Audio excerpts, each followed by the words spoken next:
So at that time you stayed mostly at home and mostly at your sister's place, and you helped her with her young boy, child. Yeah. She had a little boy. She lived with her husband's parents. She didn't want to come to stay with us, so she lived there, which was not too far, just a couple of doors away. And you were there all the time, or No, only in the evening you went to sleep there? I used to come home. I came home. I stayed home most of the time. After all, my parents were home. My sisters were home. My younger sisters. So I stayed home. And your brothers also were Yeah. home at that time? Right, they were home. We were all home. We couldn't go anyplace. So You still had enough food? yeah, we had, as I said, because we had potatoes and we had our garden of vegetables. Because now the Gentiles didn't pay in No, they money, didn't. but they paid in products. Yes, yes. And the Russian didn't took the fields from them No, for all the no. in those They 2 years? didn't. They just came in and they didn't get around to it. They were just, talking about it, how to organize it. So they didn't get to do it. But I think eventually, if they would stay there for many years, they would it takes to organize. And so we kept our fields and we had our potatoes, and because that's the first year that we had it, and that the Russians were there, but we worked it ourselves. Before, the Gentile worked it, and we just received it. But this time we worked ourselves the fields. When the Germans came, Yes. you also had to go to the field to work No, there? I didn't have to go, no. My parents didn't make me to go, but I used to go with them. But I didn't have to do it.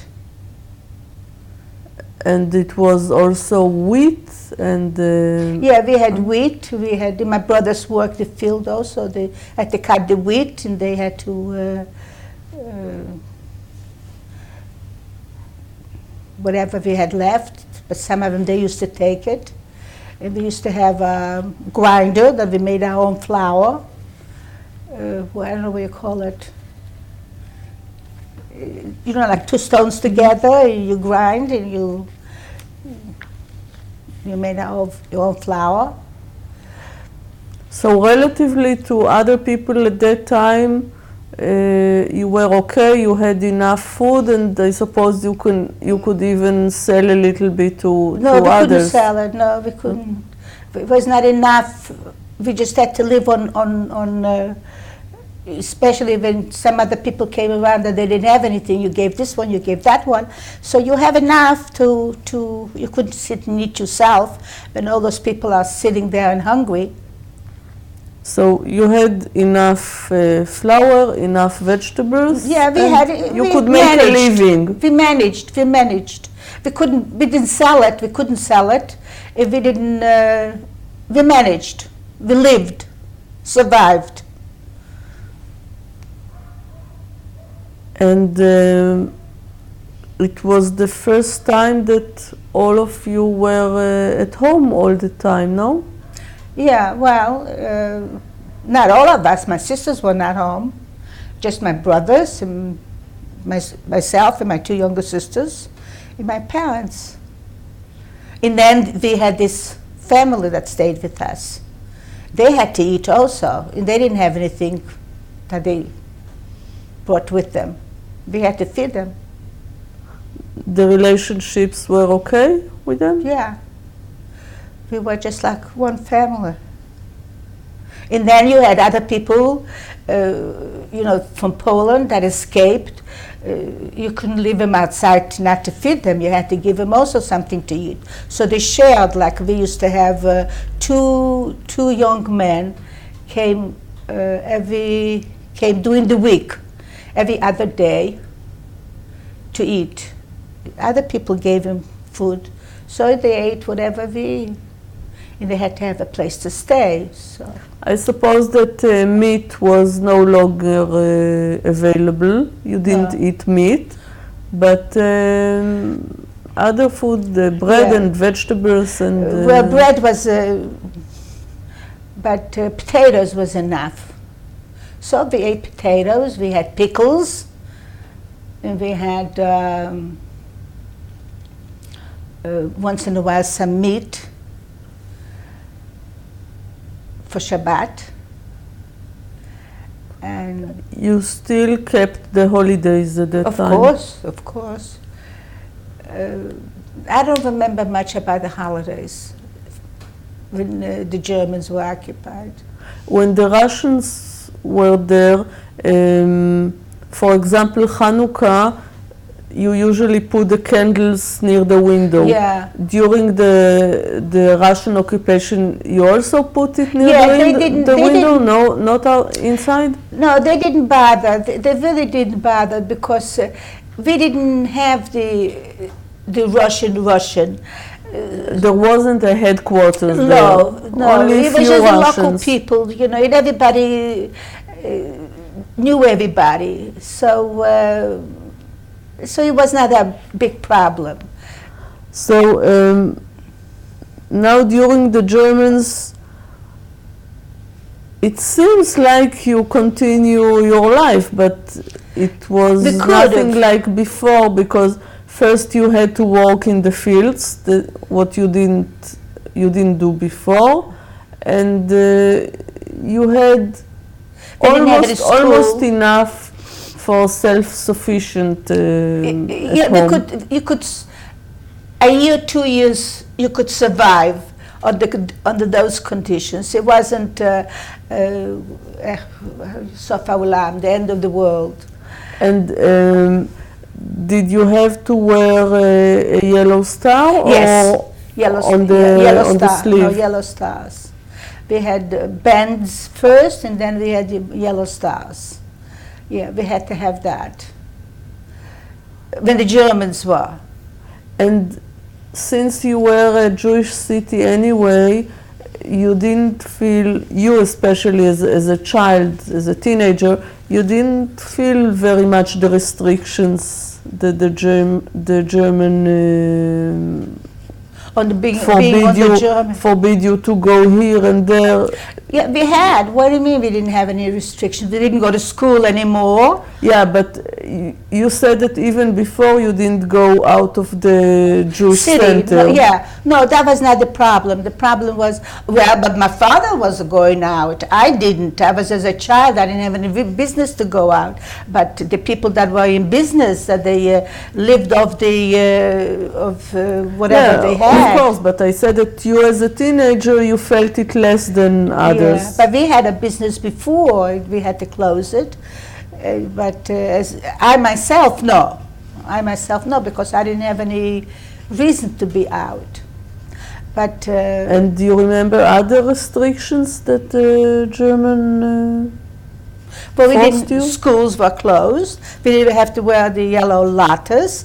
We had Ukrainian, what do you call it? Police, let's say. Police, yeah, Ukrainian police, and they demanded that we had to feed them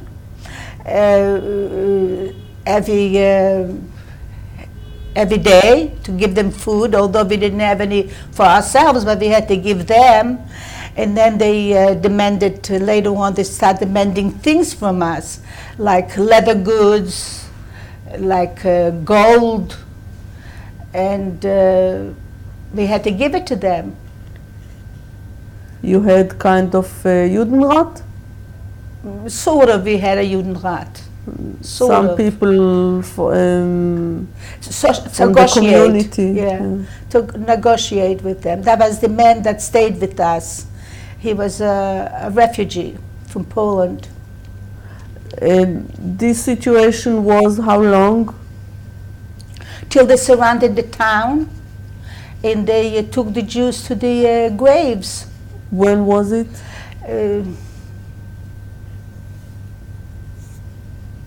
I really don't remember exactly. 42 or 43? 42. 42. No, 42.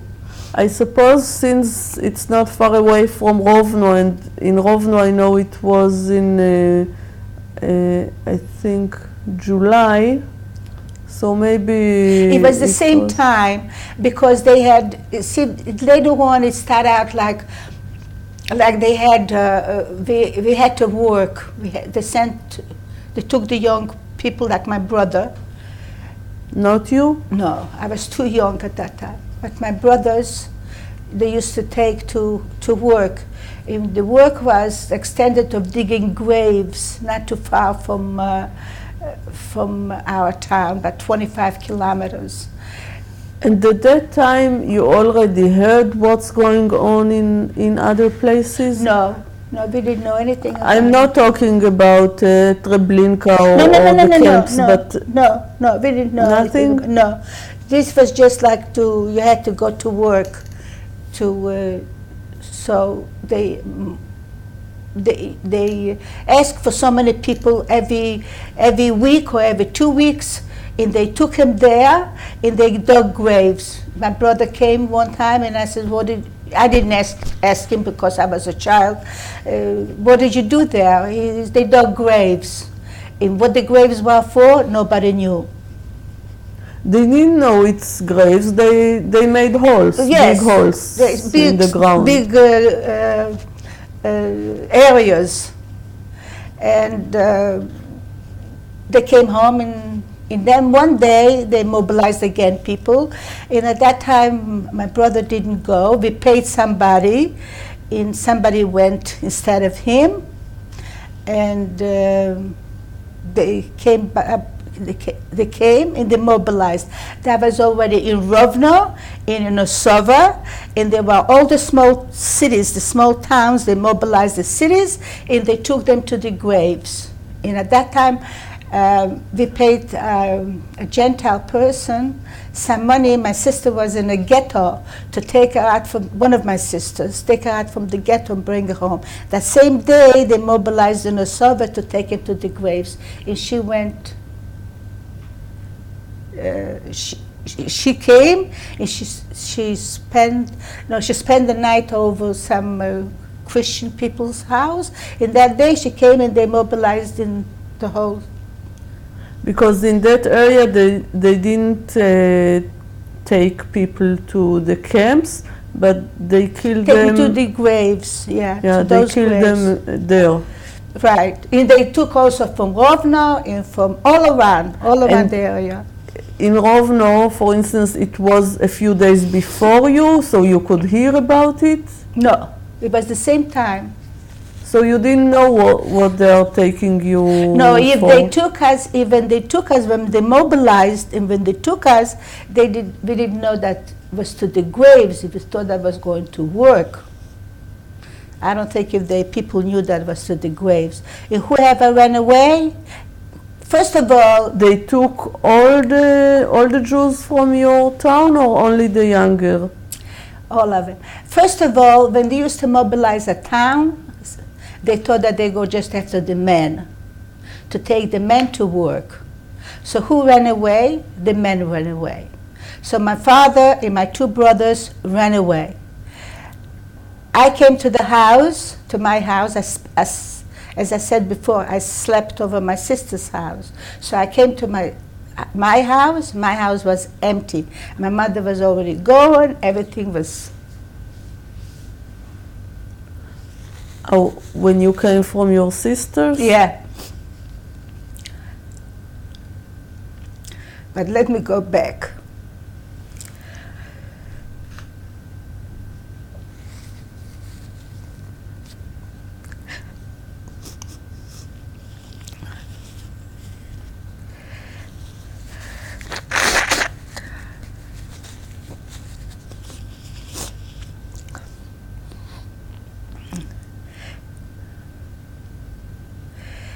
many months ago before,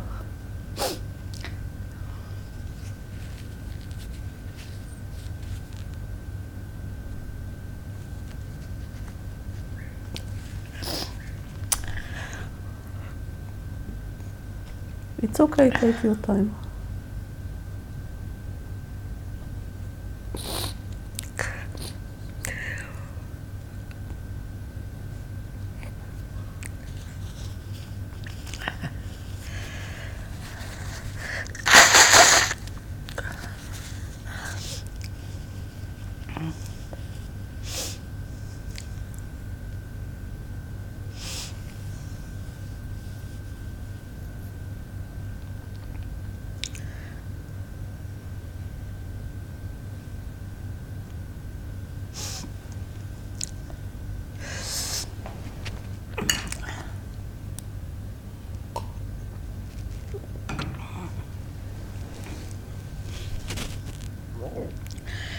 my mother had a dream.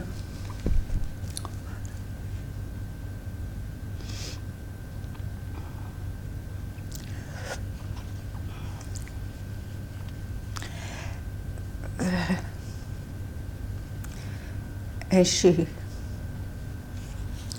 she dreamt about it, that she was talking to her father.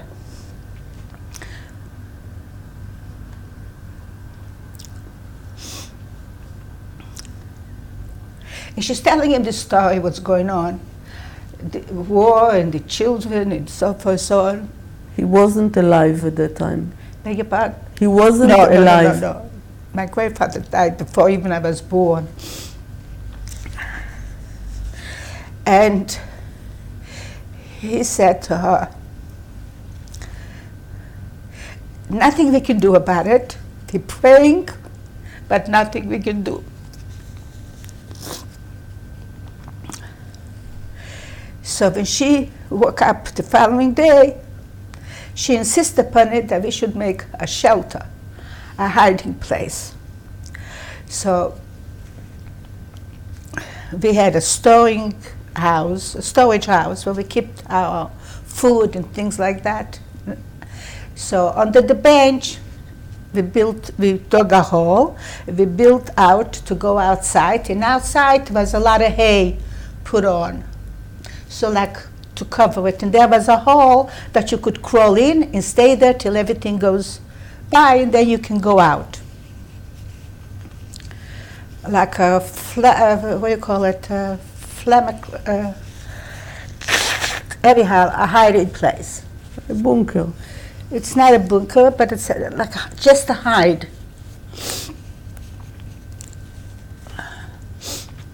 So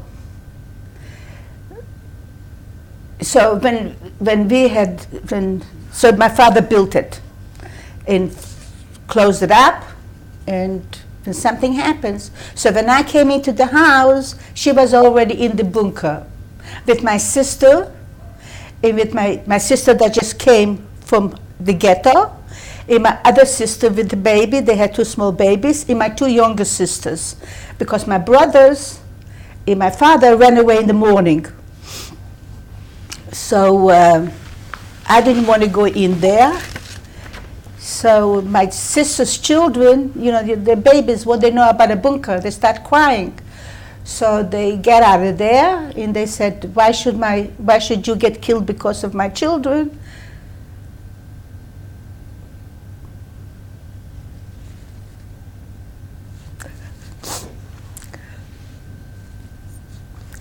So they got out, and they went into the field, in the gardens, because we had a lot of gardens there. Why didn't you want to get inside? I think I was afraid of because it's dark there. Claustrophobic or something like that? I don't know, but I didn't go in. So, but I didn't see my sisters. But anyhow, this is what they did. And I went across the street with my neighbor's house. And then the police came in and told us to get out. The Ukraine police? The Ukraine and the German. I don't think it was too many Germans, but we had to get out of there from this house. Went out, there came this policeman and they told me that there is a baby in the field, in the garden. I should go pick it up. So I went and I picked up this child, and it belonged to a people that I knew from there. If I tell you, you wouldn't make a difference to you. And I carried, and then my sister was in front of me, and she says to me, "Why are you carrying the baby? Put the baby down on the floor and run." So I put that child down on the middle of the street, and I ran away into the garden, and I was hiding. Alone? Alone, yeah. And I was laying there, and I took off the yellow size for my coat, because that's what I had. And I ran, and I lay there till it got dark, and I heard all these noises that the police were going in the gardens in picking up those people. And then when it got dark, I crawled until a different city, and I got into the end of the city, and then I got into the woods, and then after the woods I got into a field, and then were people, Gentile people, cutting the grass. They didn't cut it by machines, they cut it by hand. So he started running after me, and he says, "Where you going? Where you running away?" And I took already I spoke the language. So I says, "I'm going from the church," because it was on Sunday. So I said, "I'm going from the church, I'm going home, someplace and someplace." So he let me go. And finally I got to a place, I didn't know where I was because I was never out of the city. So I got to this place, and I met up with some other people that they were hiding there. And we spent the night in the fields. And then the following day, we came back to Osova, to the town. So when we came back, I went home. And it was just torn up, everything. It was just a disaster.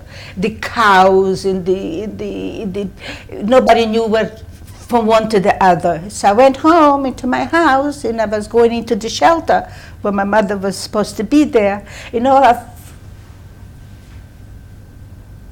Nobody was in the house, and I went into the shelter. Nothing was there but a scarf, my mother's.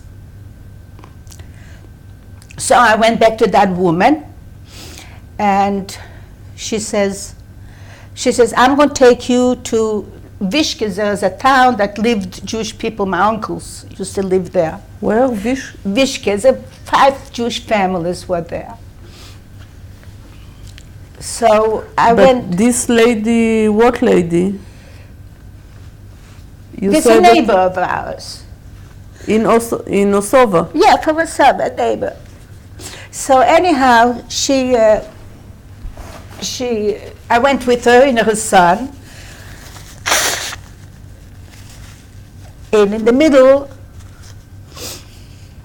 some of the Gentile, quote unquote, came out and tore off her shoes. She had a pair of new shoes on, and a scarf and whatever it is. And we went further. We went into a village there, and that the people in the village knew my uncle that lived there, and also knew my family, my father. And he told me to go up on top of the straw to lay down there. Excuse me. And somebody's going to come in the nighttime, which those Vishke that I said, that place, was about 5 Jewish families. When they heard what was going on in Osova, they ran away into the woods. So they ran away with everything, with the whole family. And one of my uncles lived there in Vishke. So when they came to, in the nighttime, when they came to get some things, was my cousins there. So I went with them. When I went with them, there I met up with my brother, one of my brothers, and my father. I met up there. And my other brother went into the partisans. And my mother... Why only one? Why not the other also? Well, the other one didn't want to go. I don't know the reason. So I stayed with them, and then in the nighttime, my father's supposed to go bring my mother and my two sisters. And so my father went there and he brought my mother and two sisters. So we were together. But you said that your mother was not in the shelter. She was not hiding there. So where was she? The following day she ran away. When it quieted down, the town, they had surrounded the town. I didn't say that. They surrounded the town. They took all those people, and those people had to walk 25 kilometers to the graves. The graves are right now there in Europe. They went to the graves and they killed them. The reason why is because there is a woman that she was wounded, and after the following day, she crawled out from all the dead people, and she survived. She's alive now. So she came back to the city and said... No, she didn't come back. She went to someplace else. I don't know the details, but there is... I'm asking that because you knew at that time that they are killing all the Jews there? No. They were surrounded, was shooting. Some people got killed because they ran away, but that they were taken to the graves and give them a mass killing, I didn't know it. Till somebody came from there and told us. So then I met up with my, in the woods, I met up with my mother and my two sisters, and my father and my brother. And my other brother was in the partisans. And my two sisters and their children went to the grave.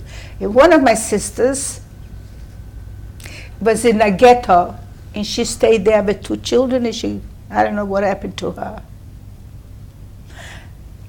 Later on, I found out that because her two sister-in-laws survived, they lived in Rishon LeZion, and I talked to them, and they told me what happened. So now you were your parents? My parents, one brother and two sisters. Two younger sisters. Two younger sisters. In the woods. And you. And the older sister, you didn't know at that time what happened to her, and other two sisters also you didn't know. No, they took him. They went to the graves, to the. Both of them? Yes, with their children. One had one little boy, and the other one had a little boy. So at that time, you were 4 children with your parents. You knew that your brother is with the partisans, and about your older sister, you knew nothing at that time. No, we didn't know anything about it. We were in the woods. They built some kind of a shelter. We used to go out in the nighttime and from the fields, our fields, and get the potatoes, build the fire. We were not by ourselves. We were also with my father's brother there, and from the people that I said before, that there were 5 families that lived there. They all managed to go away. So you were like 20, 30, 40 Yeah, something people? like that.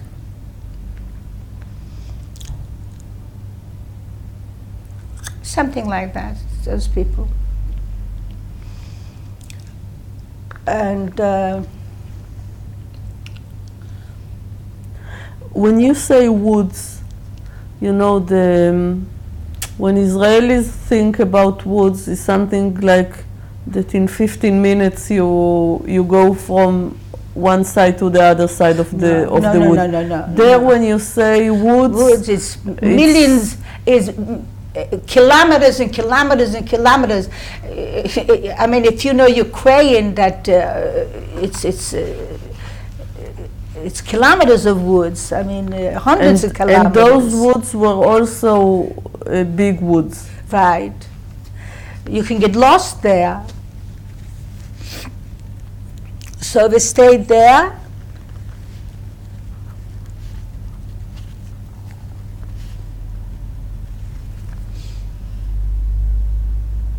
Well, but just to stay there, you have to, you know, you have to have food. We didn't bring anything. We went out from the houses with nothing. Just how I had pajamas underneath and a coat on top. I didn't have any clothes even. And those people that came out, they came out with, you know, food.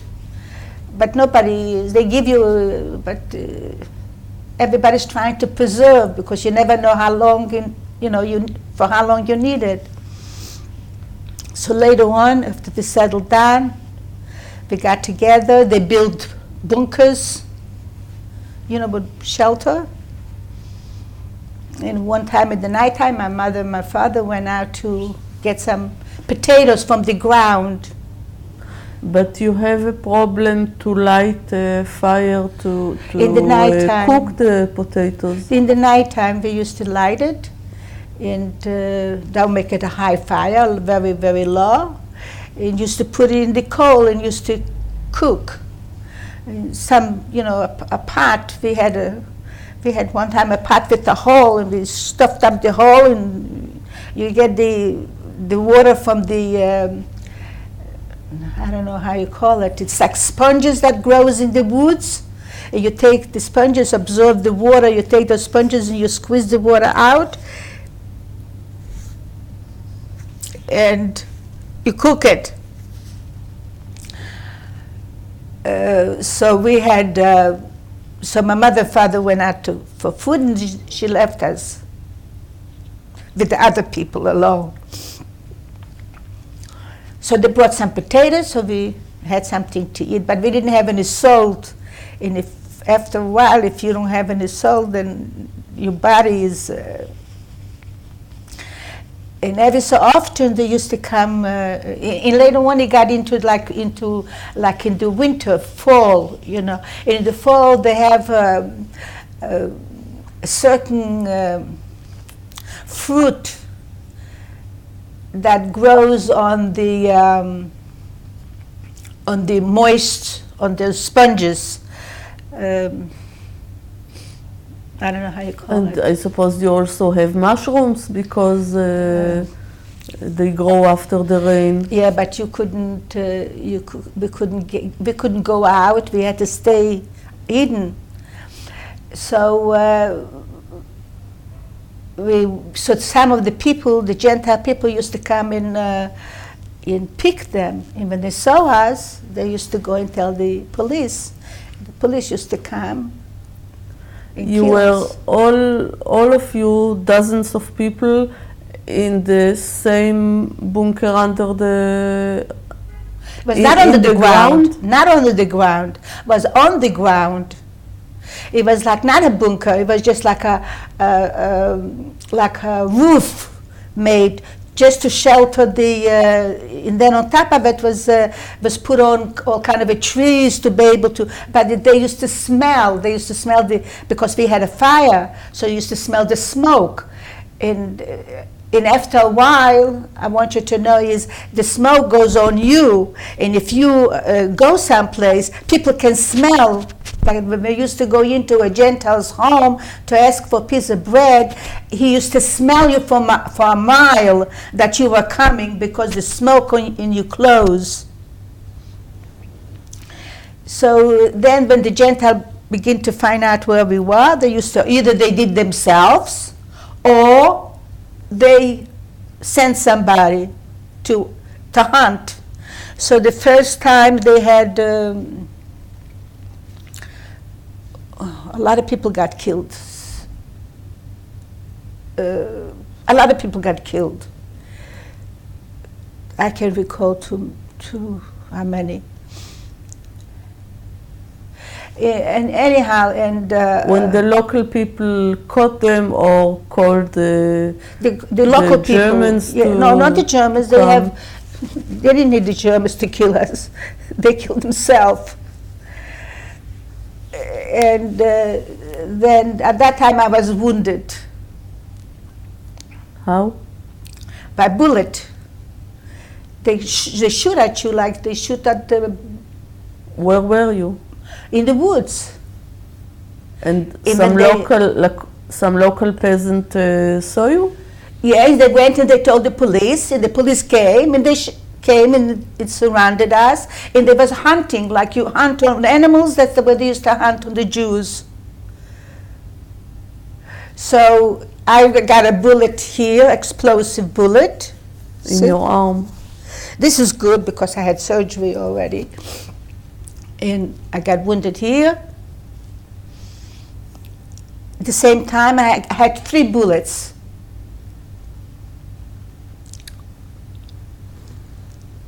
And then after that, I couldn't move because I lost a lot of blood.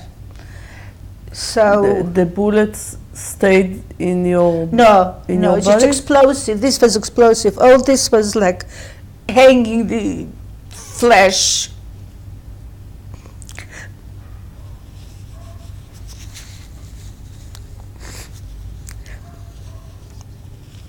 So I had. So I couldn't move.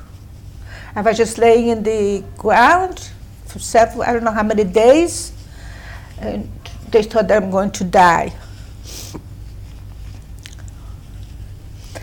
And finally I'm beginning to sort of like recuperate.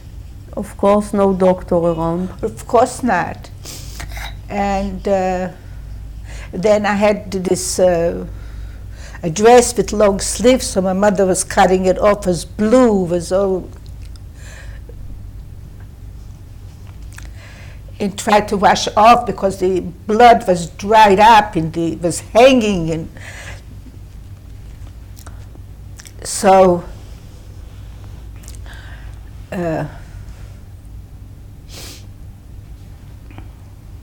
and I couldn't walk, I couldn't get up, because as soon as I got up, I got dizzy because I lost all that blood.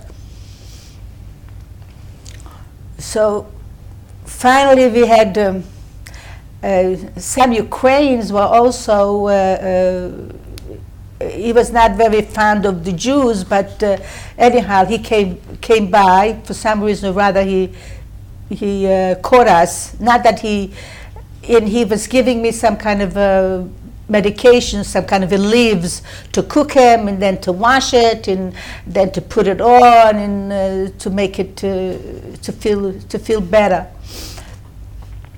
And then I had the flies used to sit on it, and he used to make eggs, and used to be worms, and they used to crawl on me, and I didn't have any medication. And they used to go in the bag that I had was deep, was coming, and they were eating me. Well, that's not... You were the only one in the family that was wounded? Yes. At that time? Yeah. And after a while I got better, I was beginning to walk, I couldn't sit up because because I lost all that blood, so everything was dizzy, I was like what shall I say, somebody drank whiskey. And then I got these same people gave me some kind of leaves, special leaves. He says, you boil it, you wash it, and then you take the leaves and you put it on, and I was healing up a little bit. I was, putting together the skin.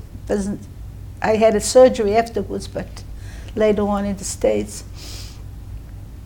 And I could walk around already, and I got better.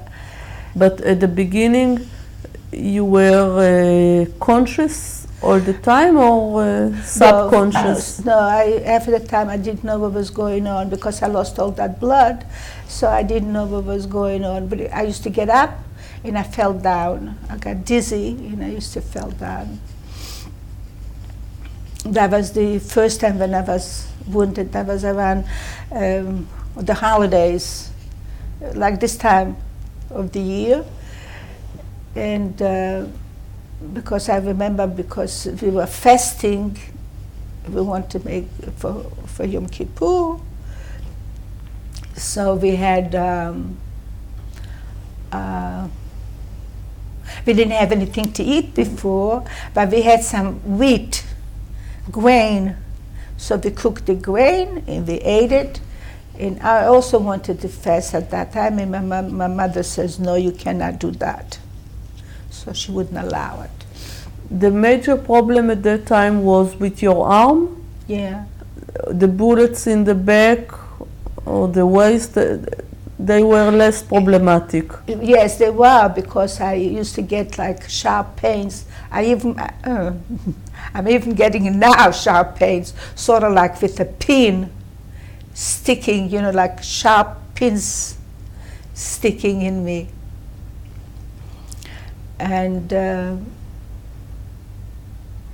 because that bullet was an explosive bullet, so the skin, all that skin was like laying down, you know, open. And then because it went through here, so I have a scrape here, and then I have a deep one in the back. Oh my, that's what bothered me the most. That remained there? The bullet? I don't think so, because I've taken all the x-rays and nobody ever said anything to me, so I don't think so. So, but because of that, I don't feel 3 fingers. The nerve that, and surgery, I had it in the States already. When I came to the States, then I had surgery. And then we had, that was in, but after that, we had,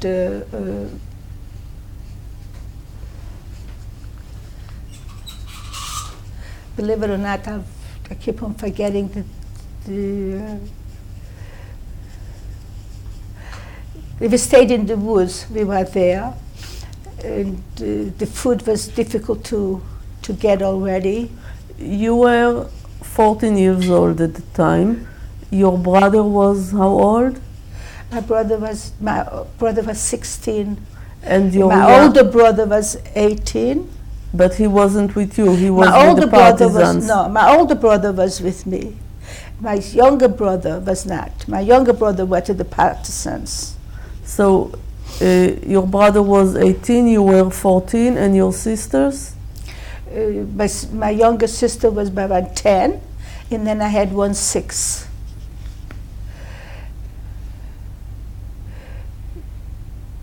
And your parents were those who provided the food and took care of everything, or your brother also? No, my parents provided the food. They went to whatever we could get from the fields. We didn't get it from the Goyish fields, that was from the Jewish fields, you know. And then later on, but that was the end of the summer, and after that there's nothing. Then that's where the problem came, that we were afraid that once the snow starts, and then all you had to do is to walk out, and then they can trace us by the footsteps. And so they used to camouflage it. And later on we had, and they did, they caught a lot of them. Afterwards they had another surrounding around, you know, and a lot of people got killed. And but in the winter, I suppose you had to go down to build something in the ground, no? to dig a big hole or a ditch or something like that. Then later on,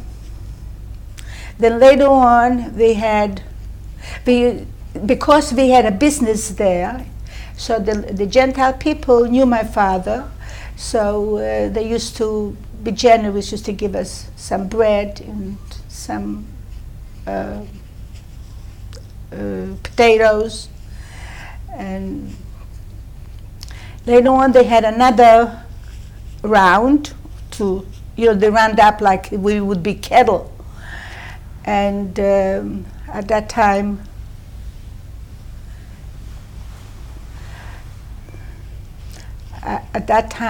we ran away, and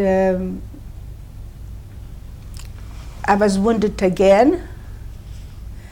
I was caught, and the police told me to lay down, and I lay down in the ground. How were you caught? They caught me. Here I am. Like you and I. You were in the woods. You were walking. And I was sitting, and then they surrounded. So if they surrounded, what we do, we run. When we run, they run after us. And here you are, you and I, right? And they tell you to lay down. I lay down. They gave me a bullet here. They gave me a bullet to my shoulder. I have marks here. And they thought I'm dead. The first bullet was in the neck? Not in the neck, in the head. My head, and then this is my shoulder. Went in here, he came out here, told me to, he then thought that I was dead, and he tore off my clothes. I had a coat on, tore off my clothes, and I heard him to say in Russian that I'm a woman. And he thought that I'm dead, and I heard my sister that they killed, and she said, "Oi." The younger one? The second for me, and the third one went with my mother. She went away with my mother in a different direction that I didn't even know.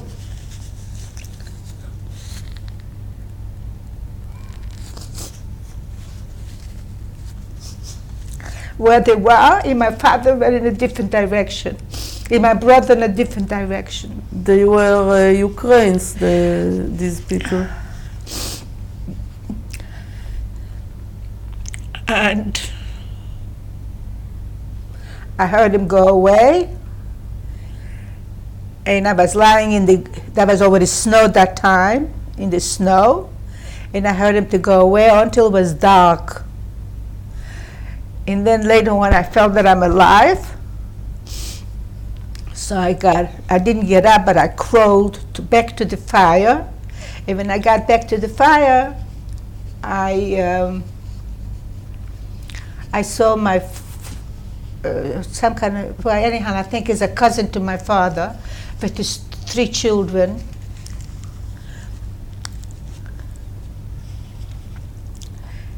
And I sat there with him till the dark. And then in the dark, not too far, we were from a village, we went to the village. But what with the bullets? They didn't cause harm? Well, I was bleeding, of course. I don't know. I didn't care. I didn't pay attention. I didn't even know what to do. And the bullet in the head? It's really not, it just like, it went through the skin. Okay? It didn't go through the scalp. It just went through the skin. It's just a slight mark on the flesh I have. And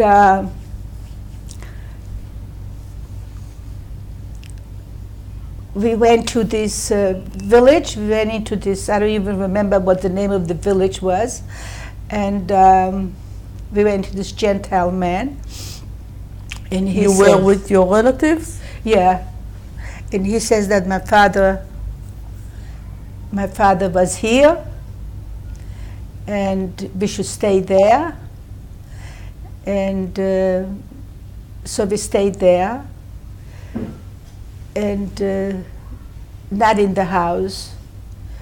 We stayed there, and then my father went to get my mother, because my mother was in hiding with a Gentile man with my younger sister, because I lost my second sister from me, got killed there.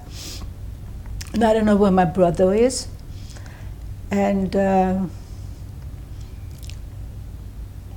so while my father was going to beg my mother, the police came around. And so the Gentile man didn't want to keep her because his life is in danger. If they find her in his house, they kill him also. So he sent her out to they have hay there. A barn. Yeah, it's not a barn, but it's just, anyhow, whatever. To hide there. So she was there, and it got dark. And she thought that they left already, so she stuck her head out, and they noticed her, and they came and they killed her there with my sister. The Germans? It's not Germans, the Ukrainians. Also Ukrainians there? The Ukrainians were police for the Germans. They did the job for the Germans. So then the following day, my father came back, and we stayed together. And by then, that was the end of 1942. By 1943, things got better because the Germans were already losing the war in Russia. So they were not. And the Ukrainians were promised a country, and the Germans did not give it to them, so they studied. So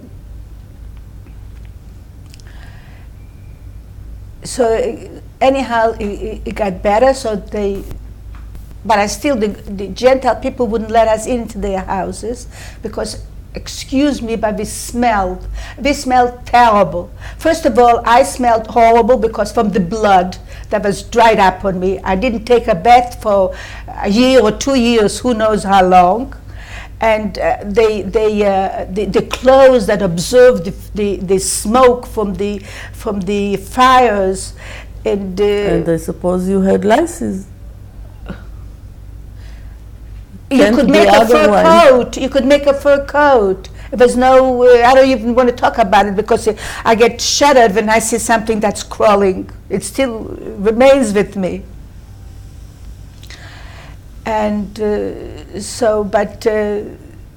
woman knew my father because my father used to do business with them. They had a great respect for my father.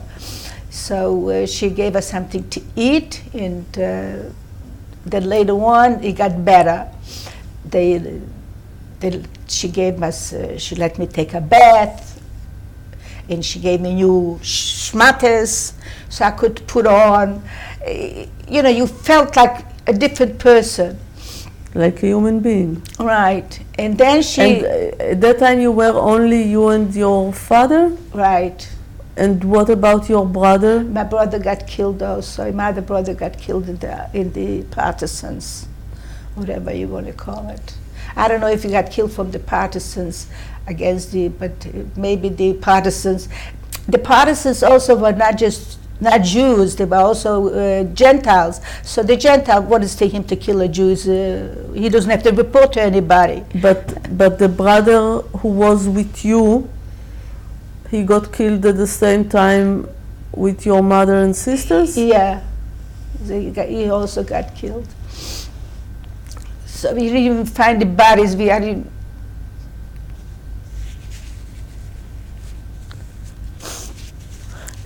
It was only a few months after you arrived to the woods, or later than that? It was not a few months, it was quite a long time.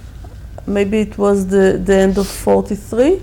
The end of the end of the 42, the beginning of 43, when 43, it started getting easier. What I mean by easier is that we were not hunted. So if you're not hunted, the people that know you are not afraid because their life was in jeopardy. Because if they find him to hide some Jew, they get killed also. So, but they used to, the town that I went to, we had business with the same town. Those people that had dealt with my father knew me, so they gave me food and they gave me, clothes, and they let me in on the nighttime. It was winter time. They let me in the nighttime that I could sleep on the floor in the kitchen. Or in the hay,